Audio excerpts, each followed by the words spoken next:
Welcome to Soumya foods. இன்னைக்கு ராமர் பிராண்டோட instant parotta வச்சு வீட்டிலேயே எப்படி ஈஸியாக கொத்து பரோட்டா செய்யலாம்னு பார்க்கலாம். தண்ணி நல்லா சூடான உடனே பரோட்டாவை போட்டு தேவையான அளவு உப்பு போட்டு 5 நிமிஷம் கொதிக்க விடணும். பரோட்டா நல்லா வெந்த உடனே கொலாண்டரில் வடிகட்டி குளிர்ந்த தண்ணியில் அலசி எடுத்துக்குவோம். அவிச்சு அலசி எடுத்த பரோட்டாவை எண்ணெயில் போட்டு வதக்கிக்கலாம். வதக்கின பரோட்டாவை வேறொரு பாத்திரத்தில் மாற்றிட்டு அதே கடாயில் எண்ணெய் ஊற்றி எண்ணெய் நல்லா காஞ்சோடனே நறுக்கிய வெங்காயம், தக்காளி, பச்சை மிளகாய், கருவேப்பிலை போட்டு நல்லா வதக்கலாம். வெங்காயம் தக்காளி சுருண்டு வரும்போது இந்த கலவைக்கு தேவையான உப்பு, கொஞ்சமாக சோயா சாஸ், இஞ்சி பூடு பேஸ்ட்டு சேர்த்து நல்லா வதக்கணும்.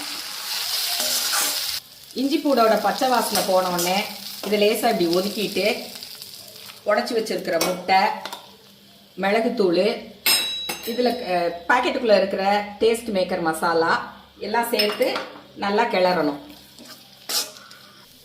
முட்டை மசால் கலவை நல்லா ஒன்று சேர்ந்து வரும்போது அவிச்சு வச்சுருக்கிற புரோட்டாவை தட்டி கொத்தமல்லி இலை தூவி நல்லா கிண்டி இறக்குனா சுவையான ராமர் பிராண்ட் கொத்து புரோட்டா ரெடி.